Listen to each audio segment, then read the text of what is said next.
For nearly 500 years, 3 iron cages have hung from a church steeple in Germany.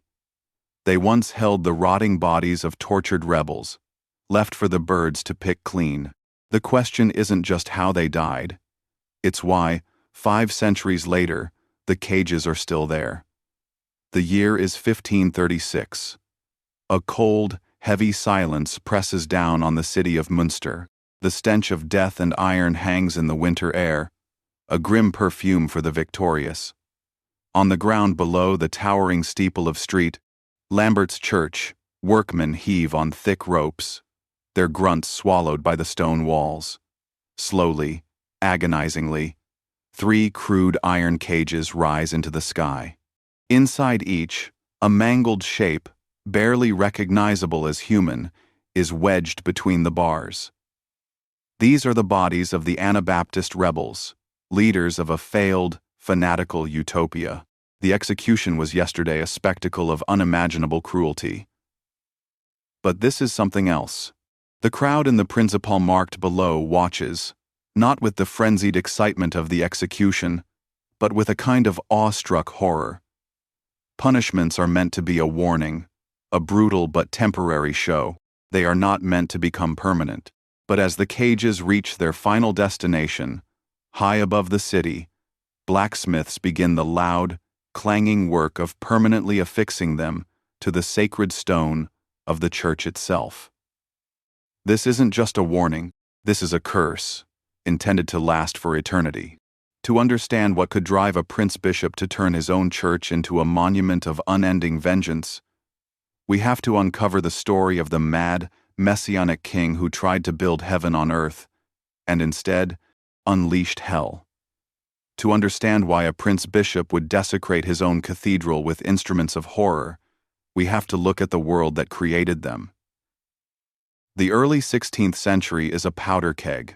For 1,000 years, the Catholic Church has been the unquestioned spiritual authority in Europe. But now, a German monk named Martin Luther has lit a fire that is burning across the continent, the Protestant Reformation. But alongside the mainstream reformers, something more radical, and, to the authorities, more terrifying, begins to spread. They are called the Anabaptists. They believe the Reformation doesn't go nearly far enough. To them, both Catholics and Lutherans are part of a corrupt system. They preach that the Bible gives them the right to create a new society, one without private property, without class, and governed only by God's true believers. Their core belief in adult baptism is a direct challenge to the very fabric of society, as infant baptism was the key to citizenship and social order. To the princes and bishops of the Holy Roman Empire, this isn't just heresy, it's a revolutionary ideology that threatens to dismantle their entire world. The Anabaptists are hunted, persecuted, and executed across Germany. The stakes for these believers are heaven or earth. For men like the charismatic Dutch preacher Jan van Leyden, failure means a brutal death at the hands of their persecutors. Success, however, means building the New Jerusalem on earth, a holy city that would survive the coming apocalypse, which they believed was imminent. For the ruling Prince-Bishop of Münster, Franz von Waldeck, the stakes are just as high. If he cannot crush this rebellion within his own city, his weakness could invite chaos and similar uprisings across the land, shattering the old order forever.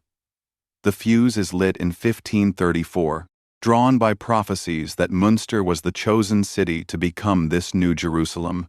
Thousands of radical Anabaptists flock there from across Europe. They don't remain a fringe movement for long. In the city council elections of February 1534, the Anabaptists and their sympathizers seize political control.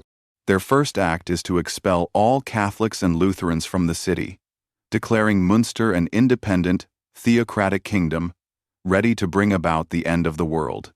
To the prince-bishop watching from outside, this is an act of war. The stage is set for a siege. Inside Münster's walls, the siege begins not with fear, but with righteous euphoria. The Anabaptists see the prince-bishop's army as the forces of Satan, and every day they hold out is a victory for God. Their leader, a fiery Dutch prophet named Jan Mathis, preaches that God will provide. For a time, it seems he is right. The city's storehouses are full, property has been collectivized, and a spirit of holy unity binds the defenders. They are the chosen people, and this is their promised land. The first great test comes in August 1534. After months of stalemate, Prince Bishop von Waldeck orders a full-scale assault. His professional soldiers, the Landsknechte, are hardened mercenaries. They breach the outer walls, flooding into the city. The end seems near. But they underestimate the power of fanaticism. The Anabaptists, men and women alike, fight with a desperation born of absolute faith. They pour boiling water from the rooftops. They fight with farm tools and bare hands in the narrow streets. Against all odds, they drive the attackers back, inflicting hundreds of casualties. It is a stunning victory, a miracle that seems to confirm their divine purpose. A wave of hope and invincibility washes over the New Jerusalem. But the hope is a mirage. As the siege grinds on, the miracle begins to curdle. The prophet, Jan Mathis, makes a fatal miscalculation. Believing himself to be a new Gideon, impervious to harm, he rides out of the city gates with only a handful of followers to scatter the entire enemy army. He is cut down in moments, his body hacked to pieces, his head placed on a spike for the city to see. The psychological blow is immense. The invincible prophet is dead. Into the void steps his charismatic and cunning young disciple, a 25-year-old former actor and tailor named Jan van Leyden. Jan van Leyden is a different kind of leader. Where Mathis was a zealot, van Leyden is a showman, a manipulator who understands power. He quickly consolidates his control, but the city he inherits is beginning to starve. The initial euphoria has evaporated, replaced by the gnawing ache of hunger and doubt. He needs to give his people a new, more powerful reason to believe, and a new, more powerful leader to believe in. He finds it in a stunning revelation. In September 1534, he declares that God has spoken to him. The old council is dismissed. Democracy is abolished. Münster is no longer to be a commonwealth of believers. It is to be a kingdom, and he, Jan van Leyden, is its messianic king.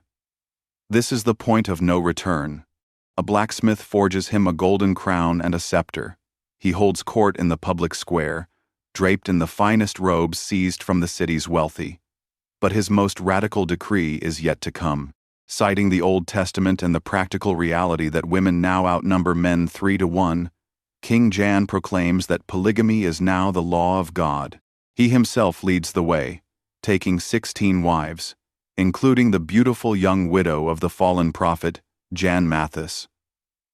For the devout, it is a shocking betrayal of their ideals. For the pragmatic, it is a terrifying consolidation of power.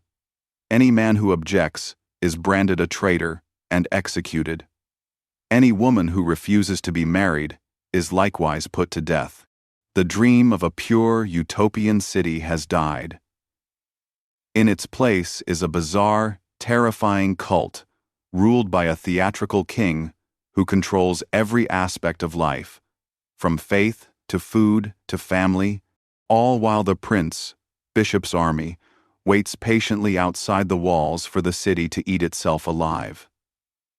The winter of 1535 is the beginning of the end. Famine grips the city. The people are reduced to eating leather from shoes, boiled grass, rats, and the boiled hides of slaughtered animals. The streets are silent, filled with skeletal figures staring out from hollow eyes. Stories of cannibalism, of parents eating their own children, begin to circulate in terrified whispers. Through it all, King Jan and his royal court live in relative luxury. They control the last of the food reserves, holding lavish, pathetic banquets in the bishop's palace while their subjects starve. The paranoia is absolute. The king's most loyal enforcer, Bernd Knipperdolling, stalks the streets, and the slightest hint of dissent leads to a public execution in the marketplace. The king himself beheads one of his own wives for daring to question his divine authority. The New Jerusalem has become a real-world hell.